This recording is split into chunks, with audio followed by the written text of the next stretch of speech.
அஸ்ஸலாமு அலைக்கும். Hello all, welcome to Rifayas dairy.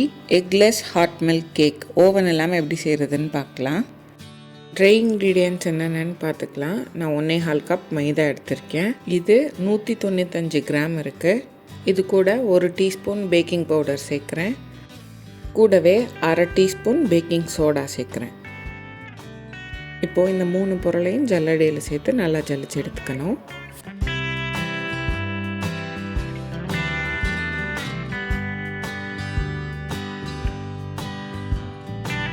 ஜலிச்சு இந்த மாதிரி எடுத்து வச்சுக்கணும். வெட் இன்க்ரீடியன்ஸுக்கு தயிர் இது 120 கிராம் எடுத்துக்கணும். இது 1/2 கப். அடுத்தது ஜீனி இது 165 கிராம். இது 3/4 கப். வெண்ணிலா எக்ஸ்ட்ராக்ட் 1 டீஸ்பூன். பட்டர் 100 கிராம் எடுத்திருக்கேன். 150 ml பால் எடுத்திருக்கேன். இது 3/4 கப். ஒரு பாத்திரத்தில் நம்ம எடுத்து வச்சுருக்க பால் சேர்த்துட்டு பால் லைட்டாக சூடாகி வரும்போது நம்ம எடுத்து வச்சுருக்க பட்டரையும் இதில் சேர்த்துக்கணும். ரொம்ப கொதிக்க விட்டுறக்கூடாது. பால் லைட்டாக சூடாகி சைடில் பபிள்ஸ் வர மாதிரி இருக்கும்போது ஆஃப் பண்ணிடணும். அந்த ஹீட்லேயே பட்டர் ஃபுல்லாக மெல்ட் ஆகிடும்.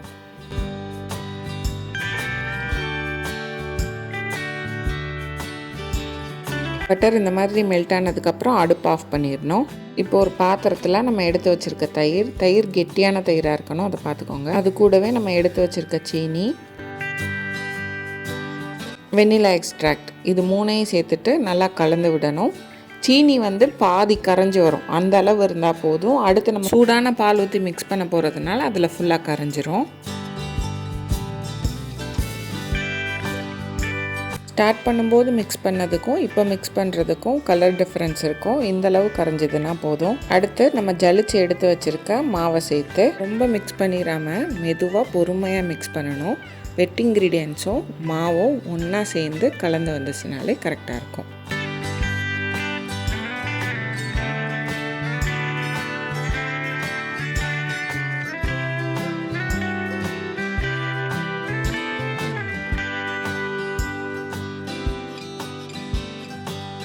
இந்த அளவு கலந்து வந்ததுனாலே போதும்.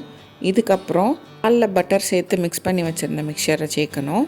கொஞ்சம் கொஞ்சமாக சேர்த்து மிக்ஸ் பண்ணுறதுனால ஓகே, இல்லை மொத்தமாக சேர்த்துட்டு மிக்ஸ் பண்ணுறதுனால பிரச்சனை இல்லை. ஒரு விஸ்க் யூஸ் பண்ணி ஓவர் மிக்ஸ் பண்ணிடாமல் எல்லாம் ஒன்று சேர்ந்து வர வரைக்கும் மிக்ஸ் பண்ணினாலே போதும். இந்த மாவில் பாலை சேர்க்கும் போது பால் கொஞ்சம் சூடாக இருக்கணும், அதை கரெக்டாக பார்த்துக்கணும்.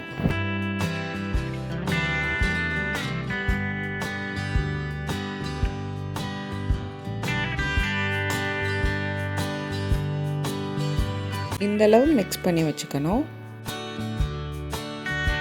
இப்போ நீங்கள் எந்த பாத்திரத்தில் பேக் பண்ணி எடுக்க போகிறீங்களோ அந்த பாத்திரத்தில் எல்லா சைடும் படுற மாதிரி பட்டரை தடவிட்டு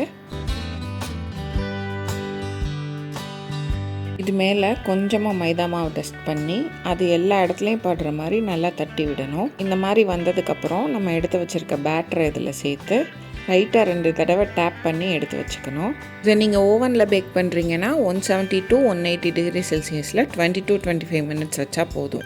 அவன் இல்லாமல் பேக் பண்ணுறதுக்கு ஒரு அகலமான பாத்திரத்தில் இல்லைனா குக்கரில் உங்ககிட்ட ஸ்டாண்ட் இருந்ததுன்னா அதை வச்சுக்கோங்க. இல்லைனா இந்த மாதிரி ஒரு கிண்ணம் வச்சு நீங்கள் செஞ்சு வச்சுருக்க பேட்டரை இது மேலே வச்சும் பேக் பண்ணலாம். இல்லைனா இந்த மாதிரி ஒரு பிளேட் வச்சு கூட அதை கவுத்தி போட்டு அதுக்கு மேலே நீங்கள் செஞ்சு வச்சுருக்கதை வச்சு அப்படிங்க கூட வச்சு பேக் பண்ணலாம். நீங்கள் எடுத்திருக்க பாத்திரத்துக்கும் கேக் பேட்டர் ஊற்றி வச்சுருக்க பாத்திரத்துக்கும் கொஞ்சம் கேப் இருக்க மாதிரி பார்த்து எடுத்துக்கோங்க.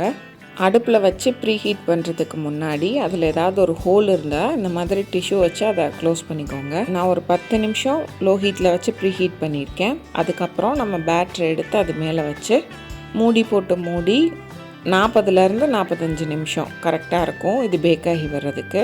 ஒரு 35 நிமிஷத்தில் ஒரு ஸ்கொயர் விட்டு பாருங்கள். உள்ள மாவாக எதுவும் வரலன்னா நீங்கள் இதை கேக்கை எடுத்துடலாம். அப்படி மாவு ஏதாவது இருந்ததுன்னா இன்னும் ஒரு 10 நிமிஷம் வச்சு எடுத்துக்கோங்க. ஓவனில் பேக் பண்ணி வர மாதிரி மேலே ப்ரௌனிஷாக நமக்கு பாத்திரத்தில் வச்சு பேக் பண்ணுறதுல கிடைக்காது. ப்ரௌன் கலர் வேணும் அப்படின்னு சொல்லி விட்டோம்னா கீழே உள்ளது கரைஞ்சி போயிடும். பேக் ஆகி வந்ததுக்கப்புறம் எடுத்து ஒரு 10 மினிட்ஸ் அதை டிஸ்டர்ப் பண்ணாமல் விட்டுணும்.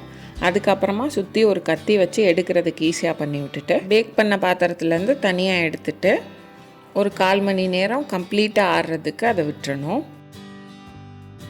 இது நல்லா ஆறுனதுக்கப்புறம் தேவையான சைஸில் பீஸ் பண்ணி எடுத்துக்கலாம். நல்லா ஆறுனதுக்கப்புறம் தான் பீஸ் பண்ணணும். சூடாக இருக்கும் போதே பண்ணிங்கன்னா கரெக்டாக வராது, உதிர்ந்து போயிடும். உங்களுக்கு தேவையான சைஸில் நீங்கள் கட் பண்ணிக்கலாம். கட் பண்ணிவிட்டு ஒரு ஏர்டைட் கண்டெய்னரில் போட்டு வச்சுக்கிட்டிங்கன்னா 1 வீக் வரை நல்லாயிருக்கும். இந்த ரெசிபி ஃப்ளாப்பே ஆகாது. ட்ரை பண்ணி பாருங்கள். ட்ரை பண்ணிவிட்டு எப்படி இருந்ததுன்னு கமெண்ட்ஸில் சொல்லுங்கள். இந்த வீடியோ பிடிச்சிருந்ததுன்னா ரிஃபைஸ் டெய்ரிக்கு லைக் பண்ணுங்கள், சப்ஸ்கிரைப் பண்ணுங்கள், ஷேர் பண்ணுங்கள். பக்கத்தில் இருக்க பெல் ஐக்கனை கிளிக் பண்ணிங்கன்னா அதில் ஆல் என்ற ஆப்ஷன் காட்டும். அதை செலக்ட் பண்ணி வச்சுக்கோங்க. அப்போ தான் வீடியோ போஸ்ட் பண்ணால் நோட்டிஃபிகேஷன் வரும்.